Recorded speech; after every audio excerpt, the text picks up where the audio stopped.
Okay, thank you, Marco. Good afternoon, all. Hope everyone is listening loud and clear. Let's start. Today's weather briefing by showing with a mark or arrow where are you coming from. Use the drawing toolbar on the upper side of this slide. So this was a quite busy September regarding weather, at least over the Atlantic side. Bruno will talk more about it, and I will talk about the current situation. So here you can see the weather map from Portugal today. So we have sunny day with some high temperatures, 29, 31. So still summer here in Portugal. Okay, thank you. Let's continue.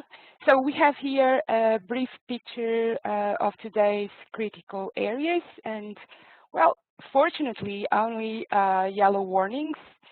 So we have warnings for rain, thunderstorms, winds, extreme high temperature in this area over here, and we also have some high fire risk in this over here.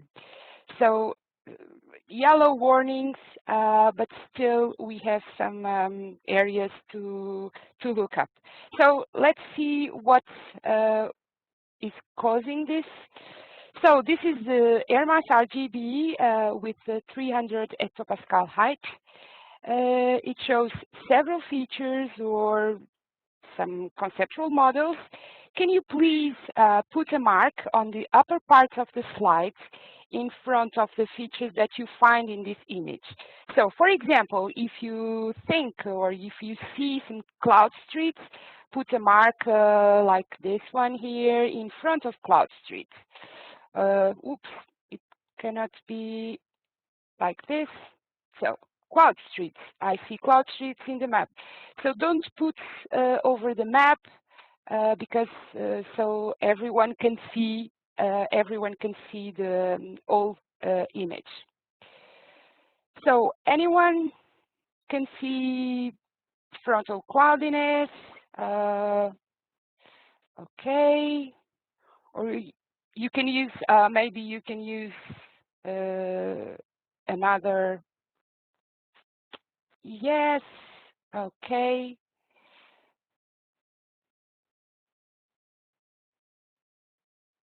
Okay, very good. There is no fog in stratus. I don't think so. Okay, very good. So let's see what we have. So we have the frontal cloudiness over here. Maybe I will clear all the annotations first, and then I use this one. So frontal cloudiness over here, and also on this area over here, and convective cloudiness associated with the cutoff flow, with warm and moist air, so the tropical air mass being advected from the south. This area over here, there are some troughs, upper troughs, and some dissipated fronts at surface. We can also see some PV anomalies, not many, but we can see some. So you know this is we can see them by the dry stratospheric air that can act as a tracer to identify them. So the red areas. So there are some over here, yes, some over here, some over here, and these are some areas of PV anomalies. We have some reddish color over here, not quite some PV anomalies, some dry stratospheric air. And more, continue. So the frontal system over the Atlantic, this one here, he's intensifying, bringing severe weather over Ireland.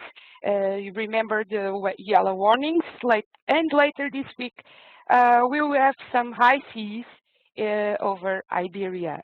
So we have in this area high gradient, and will generate some waves that will reach Iberia coasts later this week.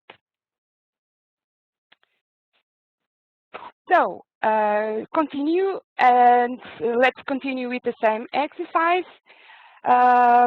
Some other features, some other conceptual models. Can you see some of them or all of them over this image? Now we have the mean sea level pressure over the air mass RGB.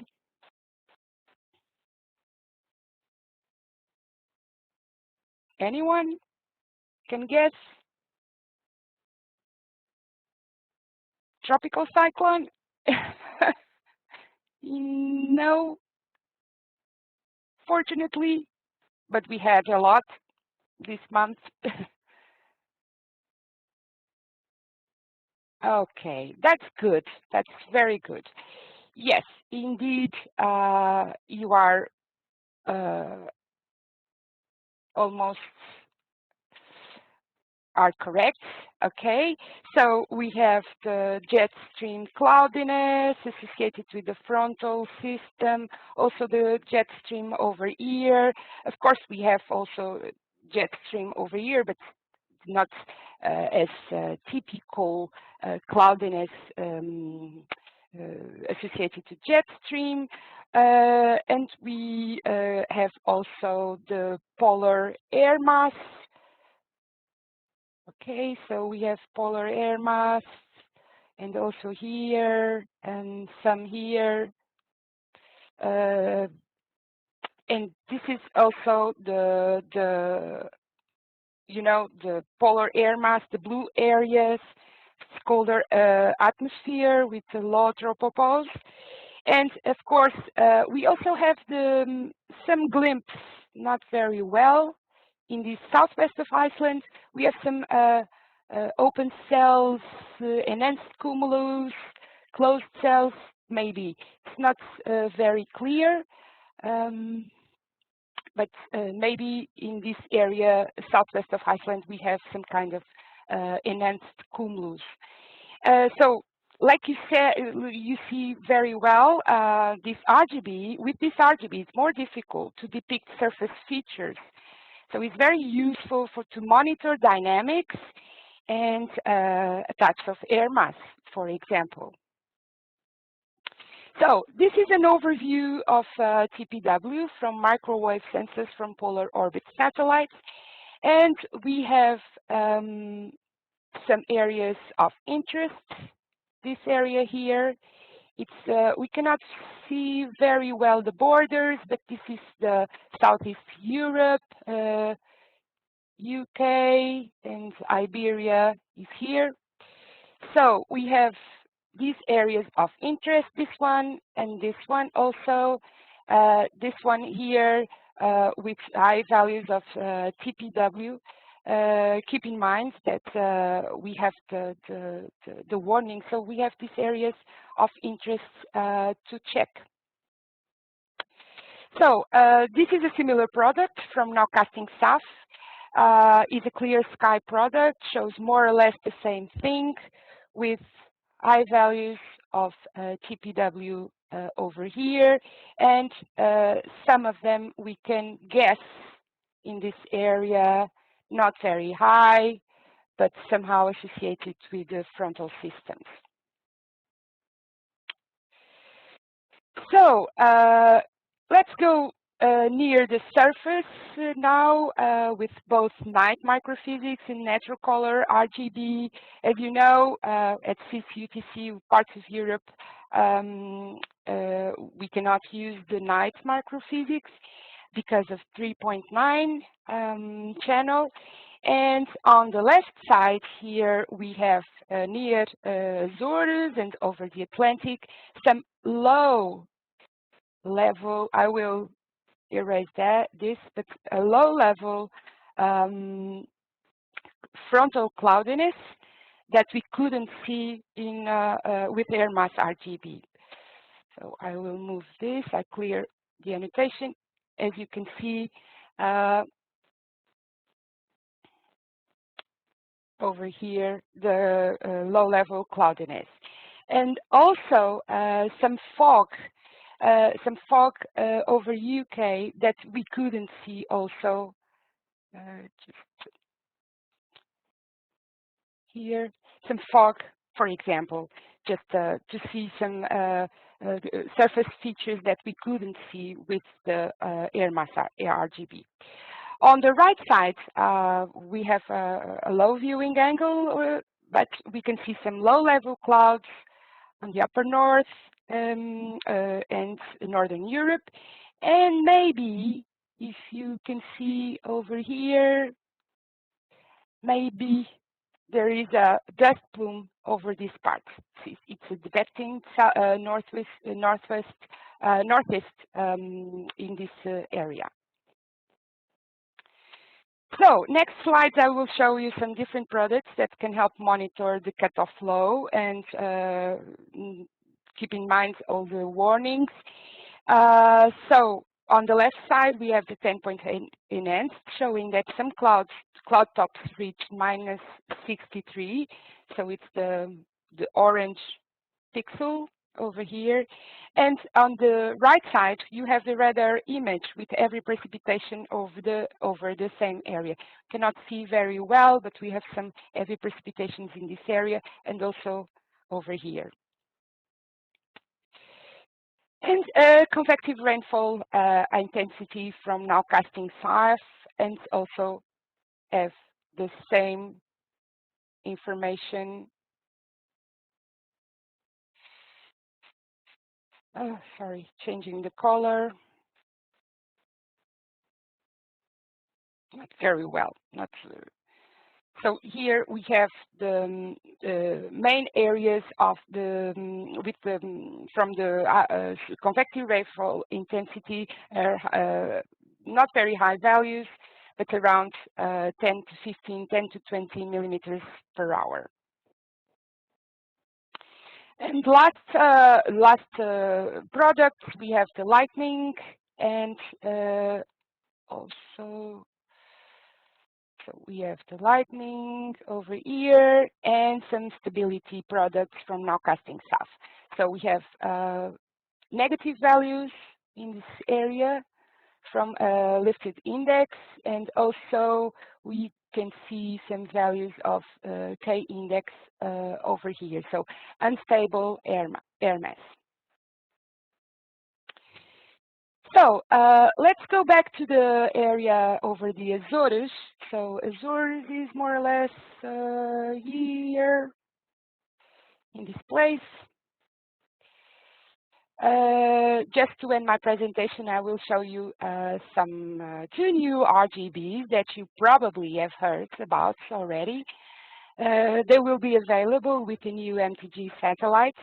But meanwhile, we can start getting familiar with the images, with the colors, and of course the interpretation, using the channels that, for example, GOES instrument ABI already have.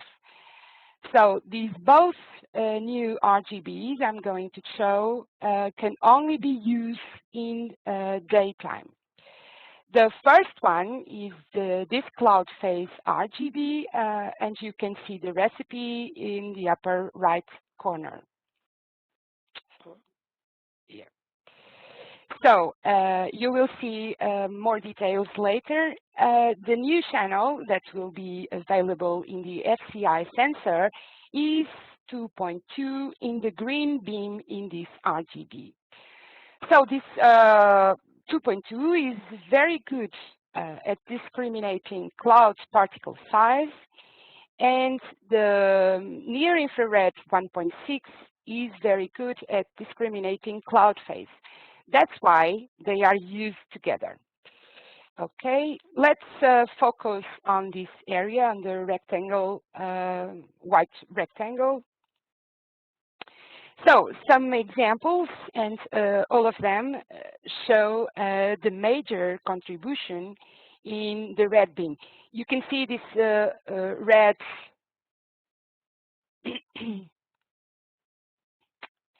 this red circles here show the major contribution in the red for this somehow pinkish magenta colors, and purple. So we have here some thick water clouds, and the major contribution is in the red beam. But also we have the difference between some large droplets and which are the pinkish, this one and this one, and this one it's a little smaller droplets. But all the examples are thick water clouds. So some more information about the new RGB, but of course you can find more, even more information in on the EUMeTrain quick guides. This RGB is very good to monitor severe convection, combining with our other RGBs.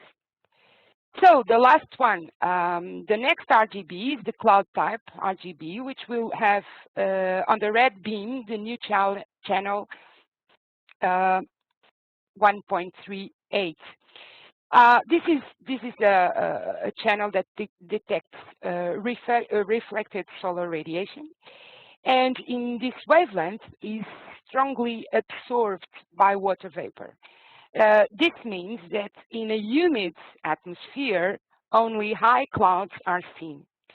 And in this case, this is a good RGB, or maybe the best RGB to discriminate these thin high-level clouds. There are in red in the image. So let's continue. In the same area, more or less the same examples. So the greenish pixels are the same examples as the other cloud phase RGB. So we have a mixed phase clouds. We have at low and mid levels, and we have this yellowish pixel. It means this have green and red contribution, major contribution in red, but also some contribution in the green. So this means it's thick ice clouds, multi-layered clouds with ice on top. So this one is not the same example in as the other RGB. So more details, of course, you can find again in the RGB quick guides on the EUMeTrain webpage. This is just to mention that this is this 1.38 is also can offer, of course, additional, as it depicts the thin high-level clouds. It offers additional information on upper-level moisture. So I'm going to pass to Bruno, and yesterday Paulette was still here. You know, Paulette was a tropical cyclone this September, and is still in this area. And today we couldn't see very well because there are some high-level clouds, but it's more or less at the same place. So thank you all for listening. Now it's Bruno. Okay. Thank you, Ângela. So I'll just start with a quick reminder of spectrometer and altimeter instruments, and you can see better the slides after. I just pass it a little bit faster. So spectrometer is a microwave radar instrument, detects backscattered signals, so it derives wind speed over water, measuring the roughness of the surface. With high quality winds detected.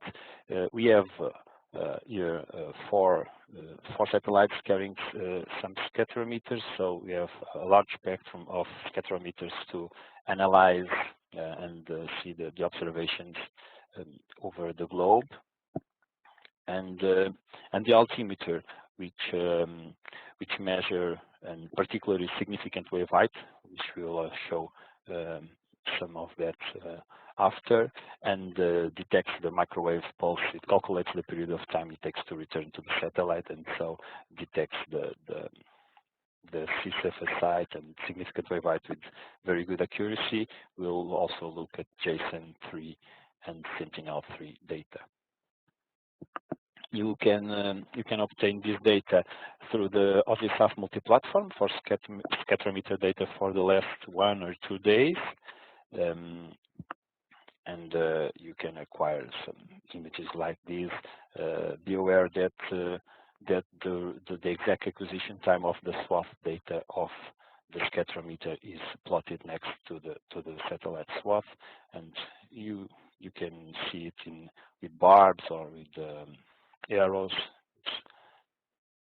And then you can also obtain spectrometer and altimeter data from the NOAA NASDI STAR site, with archive data from several satellites, from a big archive of data. So, looking at the 16th of September, North Atlantic, you can see it was a very busy September, and particularly this day we had 3 hurricanes, Paulette, Teddy, and Sally. We had a tropical storm, Vicky, and 3 other disturbances with possible evolution to tropical or subtropical cyclone. I'll focus more on Paulette and the subtropical alpha cyclone that affected the areas where Portugal has to forecast, mainly Azores and the continent, continental Portugal. So former Hurricane Paulette was passing through the western group of Azores Islands as a post-tropical cyclone. At the time, there was already possible that it could reacquire some tropical characteristics as it approached warmer waters. So at the 17th, we had of September, we had a look at JSON-3 data for observation of significant wave height. We could see here the approximation, the model with approximation of the post-tropical cyclone Paulette to the Azores, which are here. I'm sorry, I'm pointing. Azores are here. So let me just clear my pointer. Okay, Azores are here, and we could compare the data between JSON-3 and the closest step of the SMWF wave model, and we can see that JSON-3 shows 8 meters significant wave height, and the model, the SMWF wave model at the swath predicted 6 meters. So we could already see that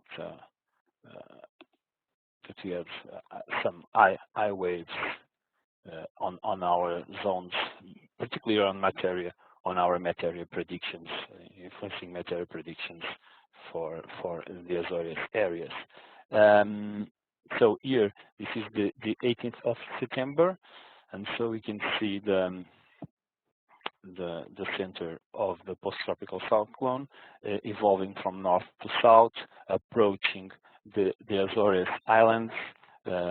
and at the 24th, at the midnight of 18th to 19th of September, it would pass through the western group of Azores, and here you can see in the ASCAP data shows already 35 to 40 knots near the center of this post-tropical cyclone.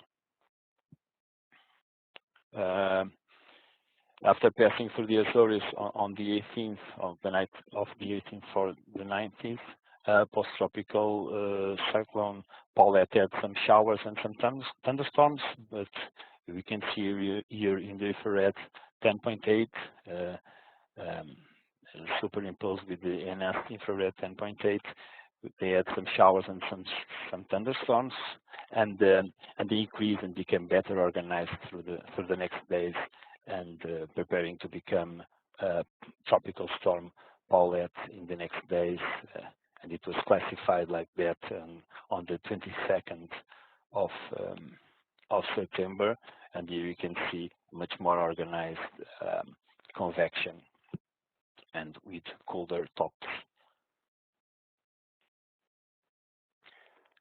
Also here, and looking at severe storm RGB, this is the on the left at 9 UTC of the 19th day, so after passing through the Azores Islands, and we can see already some convection associated with the tropical storm Paulette, and here on the left we can see the RGB recipe, and also the contribution of each channel for the colors we can see in the images. So convection are showing mainly red colors, which are typical of warmer cloud tops, or not so cold cloud tops, and or large ash particles, and it's associated with moderate convection. But you can see on the 21st the convection is more spread out. So looking at the red channel for IS clouds, we can see the difference is around 0. So we can get to denote water vapor is abundant in both layers of the troposphere that are analyzed through or observed through the water vapor 6.2 and 7.3, and the green channel, we have a lower contribution. So we can see, we see more red areas, not so much yellow areas. So these red areas indicate, as I said, that ice particles are larger, or the cloud top is not so cold. And then the blue channel, where the difference is negative, because reflectivity values of ice clouds are lower for 1.6 micrometer and are higher for 0.6 micrometer. So on the 21st, we could see already the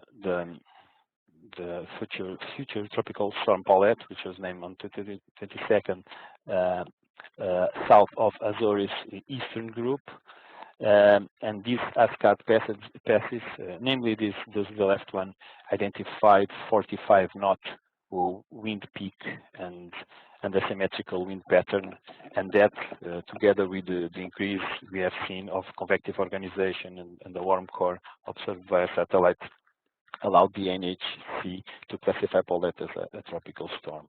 Here, this on the right side, it's the observation of ASCAT for the 22nd, and you can see here well where is the located Azores and Madeira, and all these areas are forecast, marine forecast by the Portuguese Institute.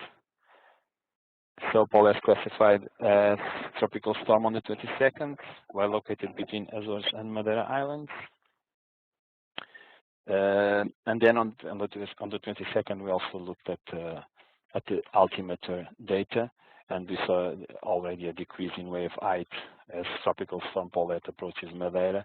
Here we have 3.5 meters of significant wave height confirmed with JSON 3. We can see here JSON 3 passing between Azores and Madeira, and Sentinel-3A passing over Azores and the higher. Here, these are data that are on feet, but there is a conversion to meters, but no higher than 3.5 meters for the 22nd of September. And as Ângela showed us for the 28th, here on the 27th, 2 days ago, there was still some remnants of Paulette near Azores, although with no significant weather. And here you can see the HRV RGB for the 27th at 12.